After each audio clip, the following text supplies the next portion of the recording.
말씀 같이 보겠습니다. 욥기 42장 1절에서 6절까지 말씀을 함께 봉독하겠습니다.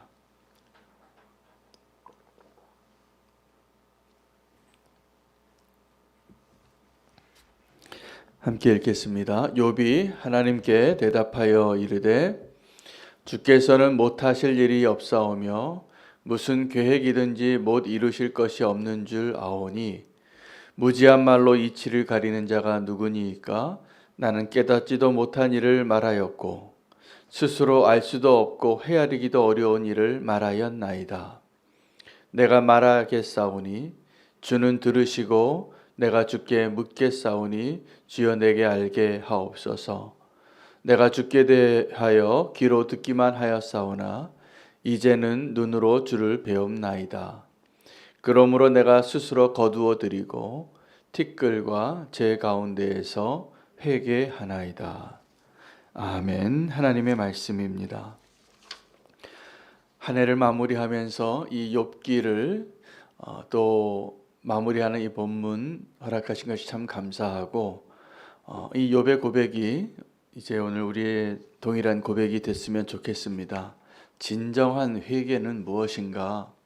우리는 회개에 대해서 생각할 때 나의 죄를 고백하는 것이 회개인 것 같지만 회개의 진정한 의미는 하나님께로 돌아서는 것입니다. 하나님을 정말 만나게 되는 것이고 하나님을 더 풍성하게 아는 것이고 또 그 하나님을 찬양하게 되어지고 아버지의 품으로 돌아오는 것이 회개입니다. 오늘 욥의 회개를 통하여서 우리가 정말 은혜가 되는 것은 그가 그 회개의 내용 가운데 자기의 수많은 죄를 다 일일이 고백하기보다 도리어 내가 하나님 앞에 쏟아부었던 그 말들을 다 거두어 드리겠노라. 그리고 내 입을 다물고 하나님을 인정하는 자가 되겠노라고. 우리가 주로 회개할 때는 머리카락보다 더 많은 나의 죄가 보이지 않아서 아주 자그마한 죄 하나를 발견하게 될 때 다시 하나님 앞에 돌아오게 될 때가 많습니다. 오늘 욥의 회개를 우리가 소망하며 나아갈 수 있으면 좋겠습니다. 우리의 머리카락보다 더 많은 죄보다 헤아릴 수 없는 하나님의 은혜를 발견하는 회개의 자리로 나오십시오. 그래서 회개가 우리의 기쁨이 되기를 원합니다.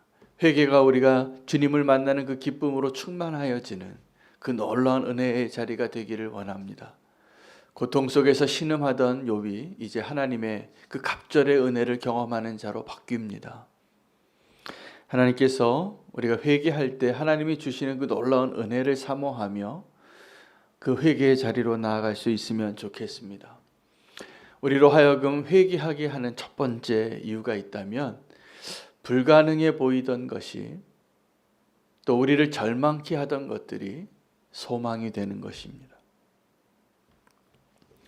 여러분, 부자가 천국에 들어가는 것이 얼마나 어려운지를 이야기하면서 예수님께서 말씀해 주신 비유가 낙타가 바늘기로 들어가는 비유였습니다. 이것은 비유인데 우리는 낙타가 바늘기에 들어가야 한다라는 그 명제 앞에서는 결론을 쉽게 내리게 됩니다. 이건 불가능한 겁니다.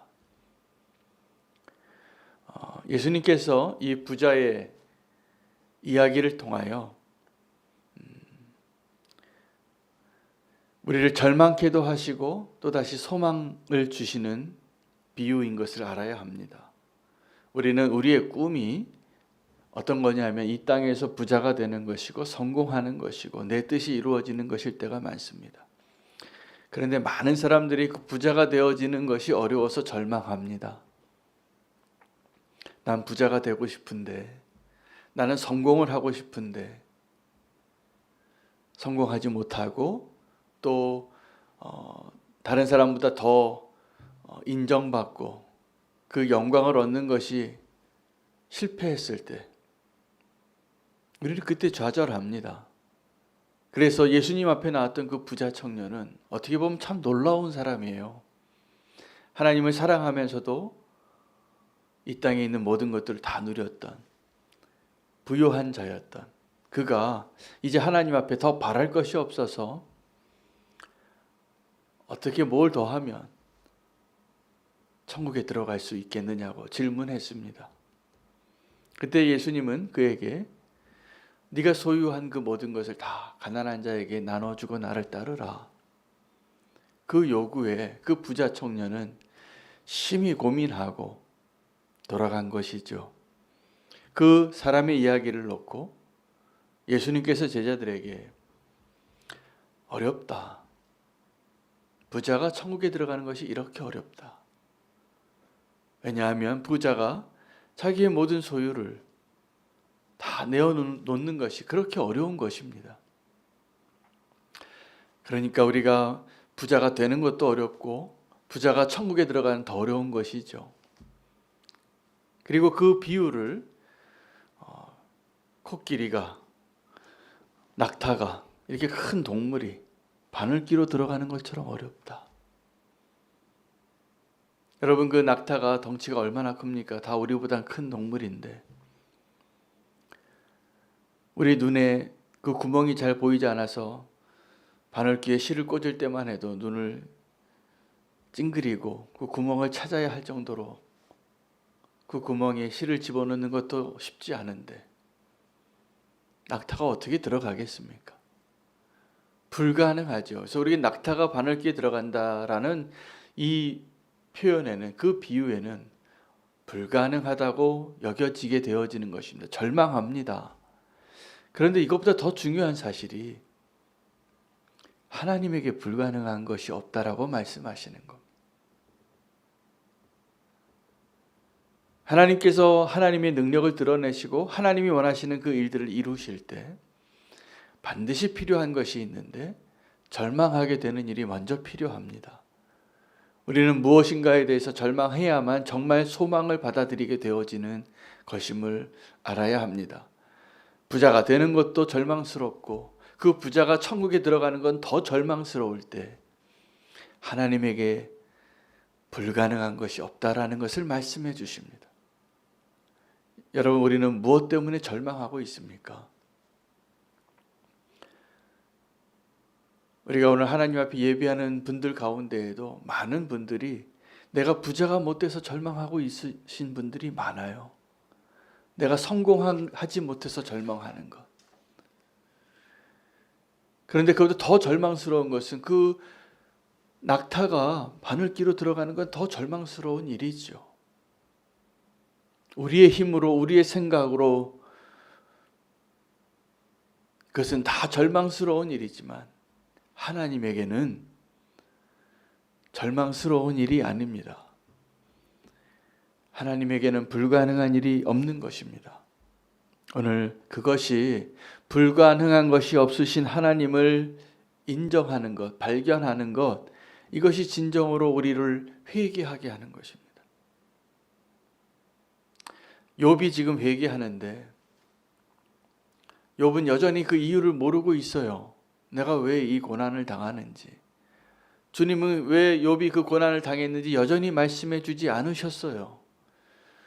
그리고 하나님이 어떠한 분이시라는 것, 내가 어떠한 능력이 있는 것, 나를 얼마나 두려워해야 하는 자인지를, 대상인지를 말씀해 주시고 이제 욥이 그것을 깨닫습니다. 하나님이 어떠한 분이신지를. 여러분, 이것이 정말 우리가 회개하게 되는 진짜 첫 번째 이유예요. 내 잘못을 깨닫는 것이 회개하는 것 아주 일부분입니다. 내가 이해할 수 없는 것을 깨닫게 되는 것, 이것이 회개하는 것이 아주 일부분이에요. 그러나 우리가 정말 온전한 회개에 도달하기 위하여는 하나님이 어떠한 분이신가를 정말 알게 될 때입니다. 하나님에게는 불가능한 것이 없습니다. 하나님의 사랑은 내가 생각하는 것보다 더 크십니다. 오늘 그것이 더 분명해지시기를 원합니다. 욥이 회개하면서, 오늘 이 본문은 짧지만 그 6절의 내용 가운데 욥이 회개한 기도예요. 그 욥이 이렇게 이야기합니다. 내가 이전에는 귀로만 주님을 알았는데 이제는 내가 주를 내 눈으로 보나이다. 이게 우리가 회개하는 또 다른 이유입니다. 하나님을 만나게 될 때입니다. 우리는 하나님을 안다고 하지만 여전히 하나님을 소문으로만 듣고 다른 사람이 만난 하나님을 통하여 나도 그냥 좀 느끼고, 하나님이 간절히 원하는 것은 주님과 내가 정말 만나서 주님과 나만 알고 있는 그러한 추억을 만들고 함께하는 그 시간을 나누고 누리고, 여러분, 우리가 예배의 자리에서 소망해야 할 한 가지가 바로 그것이에요. 주님과 함께하는 시간. 우리가 믿는 자의 믿음의 길을 갈 때 소망해야 될 것이 소문으로 아는 하나님이 아니라 내가 알고 있는 그 하나님, 내가 경험한 하나님. 여러분, 그래서 우리가 믿는 이 복음은, 우리가 알고 있는 그 하나님에 대한 그 소망은 하나님과 함께 누리는 것을 경험하는 거예요. 기독교는 경험하는 종교예요. 그냥 교리로 알고 교리를 다 정리해 줄 수 있습니다. 1시간 안에 정리해 드릴 수도 있어요. 별로 어렵지도 않아요. 우리가 사도신경으로 고백하는 것이 우리가 믿는 본질이에요. 하나님에 대한. 짧아요. 내용은 단순해요. 그러나 그것이 깊어질 수 있는 것은 나의 상황 가운데, 내 삶 속에서 내 자리에 내려오셔서 나와 함께 더불어 경험하는 그 하나님의 경험은 우리가 생각하는 것보다 훨씬 더 부요해질 수 있습니다. 오늘 그러한 하나님을 꼭 만나실 수 있게 되기를 원합니다. 하박국 3장 2절에 하박국 선지자가 주께 대한 소문을 내가 들었나이다. 이 수년 내에 주의 일을 속히 부응케 하여 주시옵소서. 근데 그가 들었던 그 소문은 두려운 소문이에요. 하나님의 심판이 임하는 소리예요. 하나님의 군대가 달려오는 그 소리를 듣습니다. 그 소문을. 마치 이스라엘 백성이 그 광야의 길로 출애굽하여 들어올 때 그 가나안 땅으로 들어가는 그 민족들이 소문을 들었겠죠. 그래서 두려워합니다. 모세가 그들을 인도할 때에도, 여호수아가 그들을 인도할 때에도 그 주변 민족들이 다 두려워했어요. 저 애굽에서 건져낸 저 이스라엘의 하나님이 대단한 하나님이다. 애굽을 멸하고 꺼냈다. 이제 그들이 우리에게로 온다. 두려운 소문입니다. 여러분, 우리에게도 하나님을 아는 일이, 그 두려운 일이든지 아니면 하나님과의 그 친밀한 교제이든지, 그것을 그냥 소문으로만 들을 때가 있습니다. 지금도 어떤 분이 간증하고 어떤 분이 은혜로운 설교를 하고 그 이야기를 듣고 소문을 듣는 것과 같이 주님을 만나는 분들이 계시고, 내 삶 가운데 경험되어지는 그 하나님을 간증하지 않으면 견딜 수 없는 그런 분이 계세요. 하나님을 만난 것이죠. 여러분, 우리가 자녀들을 위해서 믿음의 다음 세대를 허락해달라고 간절히 기도하는데 그 아이들이 언제 주님을 만나게 되냐 하면 부모의 기도로 그냥 되어지는 것이 아니라 그들이 정말 하나님을 경험하는 그 순간이 오는 것입니다. 그리고 그때가 정말 회개의 때고, 그때가 정말 은혜의 때고, 우리 자녀들의 삶 안에 내가 그 경험을 줄 수 없어요. 그가 만나야 돼요. 우리도 동일합니다. 어떤 사람이 만난 하나님의 이야기를 그냥 듣고 은혜는 받을 수 있지만, 아멘 할 수는 있지만, 눈물 흘릴 수 있지만, 내가 주님을 만나지 않으면 그 일은 가능하지 않습니다. 욥이 이제 그 회개의 고백을 하면서 두 가지를 고백하는데, 하나님에게 불가능하신 것이 없다는 하나님의 능력을 깨닫게 된 것이고, 하나님 그것을 다 말씀해 주셨기 때문에, 또 하나는 이제 나에게 대답해 주시는 그 하나님의 음성을 듣고 하나님을 만나는 거예요. 하나님은 꼭 만나시기를 축복합니다. 이것이 우리가 정말 소망해야 할 회개의 자리입니다. 주님을 만나는 것이 회개지, 내 죄 드러나는 것, 내 죄를 고백하는 것, 그건 회개의 일부분일 뿐이에요. 그걸 통해서 하나님을 만나게 되는 것이죠. 그 죄가 많은 사람이, 지은 죄가 많은 사람이 탕감을 많이 받았기 때문에 그 탕감해 주시는 하나님을 더 분명히 만나는 겁니다. 은혜를 경험하는 것, 은혜가 별로 없다라고 느껴지는 욥이었잖아요. 그 욥이 이전에도 하나님을 알았는데 그 전에 만났던 하나님과 이제 이 고통 가운데 고통을 다 통과하고 하나님의 음성을 듣게 되었을 때 그 욥의 경험이 전혀 다른 거예요. 이제 그가 말합니다. 이제는 내가 내 눈으로 보나이다. 우리가 그것을 사모하기를 원합니다. 하나님을 만나는 것. 그것이 우리가 살 힘이 될 것입니다. 야곱이 그 하나님을 만났습니다. 그래서 야곱의 인생의 터닝 포인트가 되어졌던 그 야복강에서의 그 만남, 씨름하며 그날 밤에 그가 하나님의 얼굴을 보았노라고, 분이엘이라고 그 장소를 이름하였습니다. 하나님의 얼굴을 대한 자. 그 다음에는 만나기 두려웠던 그 형의 얼굴도 하나님의 얼굴로 보이는 역사가 일어나잖아요. 여러분, 우리가 정말 하나님을 만나면 오늘 그 욥기의 마지막 장에 욥이 만났던 그 하나님을 우리도 경험한다면 우리는 주님의 얼굴을 원수에게서도 찾고 우리 가운데 보이지 않았던 지극히 작은 자 앞에서도 만나게 되는 것입니다.